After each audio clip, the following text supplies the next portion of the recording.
Welcome to DSEJ Home Classes, an attempt to connect learner with the instructor, a digital initiative by Directorate of School Education. Namaskar, my dear students. Today we are talking about the next topic of the chapter Morphology of the Flowering Plants, and the topic that I am going to take today is the flower, the unique creation of the nature, and is widely discussed from a botanist to a poet. So let us have it. But let us talk about the botanical definition of the flower first. And my dear students, the flower is the reproductive unit in the angiosperms meant for the purpose of reproduction. The flower, which is a reproductive unit, that is, it causes the reproduction in the flowering plants, actually is a modified shoot which has brought in itself some changes so that now it can perform the purpose of reproduction because of the various whorls that are formed in the flower. The very important and the main whorls that we see in the flower are the calyx, corolla, endometrium, and gynoecium. And these three whorls, they are born on the structure of the flower, to which we call thalamus or the receptacle.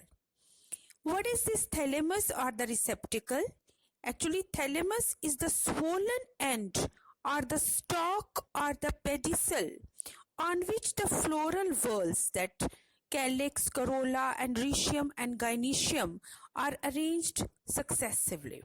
It is a platform. Thalamus is a platform on which the various reproductive organ, the protective organ, the attractive organ of the flower, they are successively arranged. Now let's, for a better understanding of the structure of the flower, let us have a look at this diagram. As you can see in the figure, this is the base of the flower, vertical section of the flower, in which you can see the various whorls arranged on the receptacle or the thalamus. This structure is the receptacle or the thalamus, on which are arranged the four whorls. The calyx, these are the sepals. Collectively, all the sepals are called as the calyx. And these are the colored structures, red one, these are the petals, and together they are called as the corolla. The calyx protects the calyx or the sepals. It protects the inner organs of the flower, whereas this corolla or the petals, the individual is the petal, together all the petals, they are called as the corolla. They are attractive in function, and the attractiveness is required for the pollinators to come to it and accomplish the process of pollination, which you have already studied, that pollination is the process of transference of the pollens from the anther to the stigma. Now, next two whorls are the main reproductive organs, and these are the stamens. As you can see, this one, this is the stamens, and these stamens, and this is the gynoecium or the carpel. Now, these are the reproductive structures of the flower. The first is the anther or the endometrium. One is called as the stamen. Together, all the stamens, they are called as the endometrium.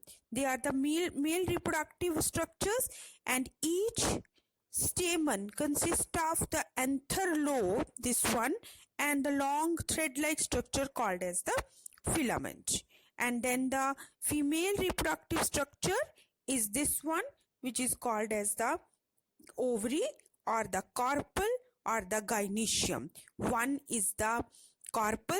Together all are called as the gynoecium. This is the female reproductive structure, which is characterized by the presence of this platform-like structure called as the stigma, this tube-like structure called as the style, and this swollen structure is called as the ovary. Now, because we are studying The flower, I would like to tell you that this is generalized structure, but otherwise flower may show a number of variations. For example, in some flowers, out of the two sex organs, the carpel or the anther, one may be absent. In such a condition, flower is unisexual and not hermaphrodite. If female part is present only, then it is called the female flower, and if only anthers, stamens are present, this is called as the male flower. Some more terms to be understood in this context is the first of all, we would like to talk about the floral symmetry. This is very important. In symmetry, the flower may be actinomorphic or flower may be zygomorphic. Actinomorphic means radial symmetry. This is the radial symmetry. And zygomorphic means bilateral symmetry. What I mean to say by this is that when a flower can be divided into two equal radial halves in any plane passing through the center, it is called as actinomorphic. That is, if we cut this flower from this radial plane, from this radial plane, from this radial plane, we get exactly two equal halves. Such a symmetry is called as actinomorphic. But in some, and this is the characteristic of certain plants such as mustard, datura, chili, etc. But on the other hand, even it can be divided into two equal halves only through one particular plane. This is called as zygomorphic condition. A flower is asymmetric if it cannot be divided into two equal halves in any vertical plane passing through the center, and asymmetrical flower is found in the canna, whereas the bilaterally symmetrical flower, if we give a cut to the flower from this plane, we find that the two halves are exactly similar to each other. Such a symmetry is called as bilateral symmetry, and the flower, such flower which show the bilateral symmetry, is called as the zygomorphic flower. And the example is the pea, gulmohar, bean, cassia, etc. Now, you might have understood what I mean to say by the floral symmetry, that is getting the two exactly equal halves in how many planes. The one is the actinomorphic and other is the zygomorphic. Let's talk about some more details or the more terms which we come across in the flower. First of all, according to the number of the floral parts, the flower may be trimerous, tetramerous or pentamerous when the floral appendages are in the multiples of 3, 4 or 5 respectively. You can understand better by seeing this diagram, that you can see here are the 3 petals, 3 sepals. This is trimerous flower, or it could be in some cases in the multiples of 3, for example 3, 6, 9, etc. If the floral parts are in the multiple of 4, such a flower is called as tetramerous. And similarly, if the floral parts are in the multiples of 5, as here, this is called as pentamerous flower. So this is one thing. Now, the flower also contains the bract, that is the reduced leaf. That is the reduced leaf below the sepal.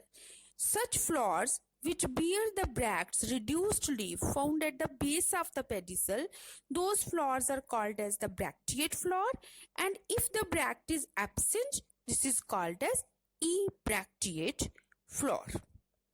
So these are certain terms that you have to remember: actinomorphic, zygomorphic, asymmetrical, tetramerous, pentamerous or trimerous, and then bracteate and ebracteate. Now, next is the types of the flower with respect to the position of ovary. I would like to make you understand what I mean to say by this. As I told you that the floral appendages, calyx, corolla, androecium and gynoecium, they are placed on the structure called as the thalamus. Now the different orientation of thalamus causes the different placement of the ovary, and hence on the basis of position of the ovary and the relative position of the other appendages, we have three types of flowers. One is hypogynous, one is perigynous, and one is epigynous. Let us first have a look how these look like. This is the epigynous, this is perigynous, and this is epigynous, perigynous, and hypogynous. Now what are the differences? What is the ovary position?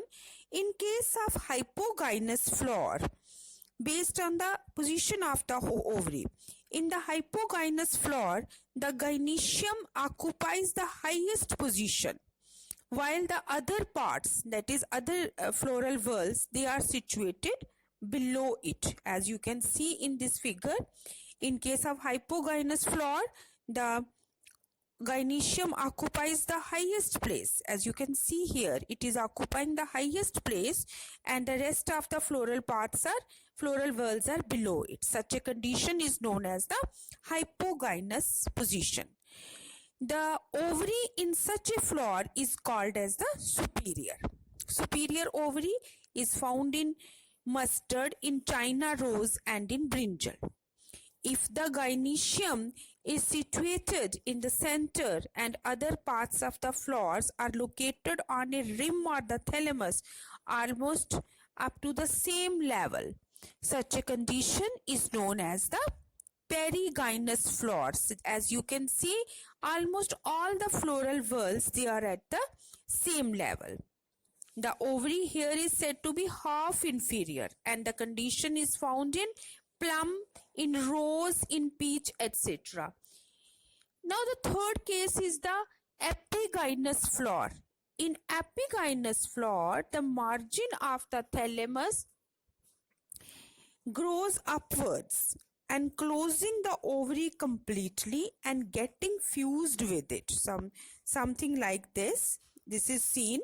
This is the inferior ovary, the epigynous ovary, as a result of which the rest of the floral whorls, they are above the ovary. And this is the condition in guava, in cucumber, and ray florets of the sunflower. So this is the in hypogynous, gynoecium present alone above all the other floral parts, ovary is superior. In perigynous, gynoecium present in the center and almost at the same level. In epigynous, ovary enclosed in the thalamus and gets fused with it, and the other parts are above the ovary, and the such ovary is called as the inferior ovary. So we have come across three more terms with respect to the position of the ovary, and these are hypogynous, perigynous, and epigynous, as you can see in this figure how they look like. Now next to it, we will be talking about two more terms, that is polypetalous or polysepalous, and gamopetalous and gamosepalous. These terms we talk about when we talk about sepal and petal fusion. As you can see in the diagram here, you can see it in here, the sepals are fused with each other. Here, the sepals are fused with each other, and such a condition is known as the gamosepalous. Similarly, here you can see petals are fused with each other. Such a condition is known as gamopetalous. But if they are free from each other, that is, they are not fused, this is known as polypetalous or polysepalous condition. This condition is known as polysepalous if they are free, sepals are free, and polypetalous if the petals are free. So this is about the various terms that we will be using for describing the flower. Now the next to it is the estivation. This is very important term, the estivation in the flower. What is estivation? The mode of arrangement of sepals and petals in floral bud with respect to the other members of the same whorl is known as estivation. That is, It refers to the positional arrangement of the parts of a flower within the flower bud before it has opened, because once it opens, then the estivation may or may not be seen. Now, depending upon various orientations of the floral whorls, the sepals and petals like this, as you can see, we have various types of the estivation. It could be velvet, twisted, then imbricate. Imbricate shows a variation that is descending and ascending, and quinquential. And in the TS, they look like this. These are the different types of the estivation. Let me explain how they look like. When the sepals or the petals in a whorl just touch one another at the margin. When the sepals and petals just touch each other at the margin, this is called as the velvet estivation. If one margin of the appendage overlaps that of the next one, and so on, as in the China rose, as in the ladyfinger, and cotton also, it is called as twisted estivation, like this. This one is the twisted estivation. Now the next is the, if the margins of the sepals or the petals overlap one another but not in any particular direction, as in cassia, as in gulmohar, the estivation is called as the imbricate. This estivation is called as the imbricate estivation. This one, this could be ascending if from the upper side the overlapping starts, and descending if the overlapping starts from the lower side. And this occurs in bean flowers where there are the 5 petals. The larger one is called as the standards. It overlaps like this. The larger one is called as the standard. It overlaps the next two, which are called as the wings, which in turn overlap the 2 smaller ones, which is called as the keel. This type of the estivation is also called as the vexillary or papilionaceous, since it is seen in the Papilionaceae family. Then is the quinquential. If the condition is like this, that one petal or the sepal is totally outside, one is totally inside, and rest 3 overlap each other. This is called as the quinquential estivation. So these are actually taxonomically very important terms, and so they are to be studied when we come across the reproductive structure of the angiosperm, that is the flower. Now after estivation, we must talk about endometrium. That is, till now we were talking about the sepals and petals. Now let's talk about endometrium. What is endometrium? Endometrium is the male reproductive part of the plant. It is composed of stamens. As you can see in this figure, this is the stamen, which consists of 2 structures, the anther and the filament. They together form the stamen, and this is the TS of the stamen, which is showing the pollen sacs inside which the pollen grain develops. Sometimes the pollen grains do not develop inside the stamen. Such a stamen is called as the sterile stamen or the staminode. The sterile stamen is called the staminode. Now let us talk about some terms which we use when we talk about endometrium. The first is this structure, which is showing that the anther is totally joined to the surface of the petal. When the anther is totally joined to the surface of the petal, such a condition is called as the epipetalous condition of the anther. There is another thing that we talk about the anther, that is the total stamens of a flower. They may be separated from each other, or they may be grouped into some bundles. If they are totally separate from each other, they are called as the polyadelphous condition. Adelphous stands for union of the anther. If they are found in two groups, that is, for example, here you can see they are found in two groups. They are found in two groups. One is single and the rest are joined together, which we see in case of pea plant. And such a condition is called as diadelphous condition because they are found in the two groups. And if all are joined together, such a condition is known as monoadelphous condition.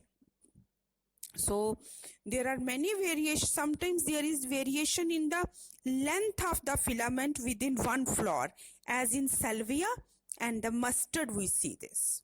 So these are some terms which we use when we talk about androecium, stamens or the anthers. Now let us talk about some different parts and different structures when we talk about gynoecium, which is a female reproductive part of the flower. And you can see this is carpel, where it is showing the stigma, style, ovary, and ovary is showing the ovule and the locule inside. Inside the locule, there is the ovule. Now, there could be more than one carpels in a flower, and there could be accordingly two conditions based on the union of the carpels. If the carpels are free from each other, as you can see in this case, this is called as apocarpous condition. And if the flowers are fused, the carpels are fused with each other, they are united, and such condition is known as syncarpous condition. So there are two types of gynoecium: apocarpous with free carpels and syncarpous with fused carpels. Next, very important topic is the placentation. What is placentation? The placentation stands for the arrangement of ovules within the ovary. Placentation is the arrangement of ovules within the ovary.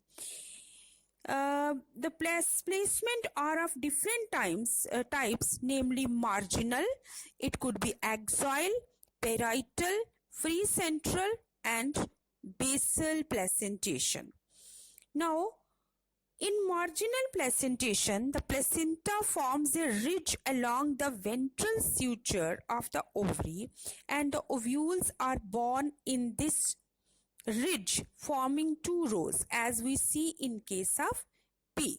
This is the marginal placentation. This one is the marginal placentation, where the ovules are born on the ridge of the ovary. Now, when the placenta is axial and the ovules are attached to it in a multilocular ovary, the placentation is called as axial. As you can see, these are the locules of the ovary and the ovules are attached over here. Such a type of placentation is called as the axial placentation. Now, next is the parietal placentation. In parietal placentation, the ovules develop on the inner wall of the ovary or the peripheral part. Ovary is one-chambered, but it becomes two-chambered due to the formation of fall septum. And parietal, the word parietal means on the periphery. And there the ovules are born on the periphery of the ovary, and the presence of the fall septum is the identifying feature of the mustard and the argemone. When the ovules are born on the central axis and septa is totally absent, like this, when the septa is totally absent and they are born on the central axis, such a condition is called as the free central placentation. And in the free central placentation, you see this in the dianthus and primrose. The placentation is free central. Now the last one is the basal placentation, this one. In basal placentation, the placenta develops at the base of the ovary and a single ovule is attached to it. and such a condition we find in sunflower and the marigold.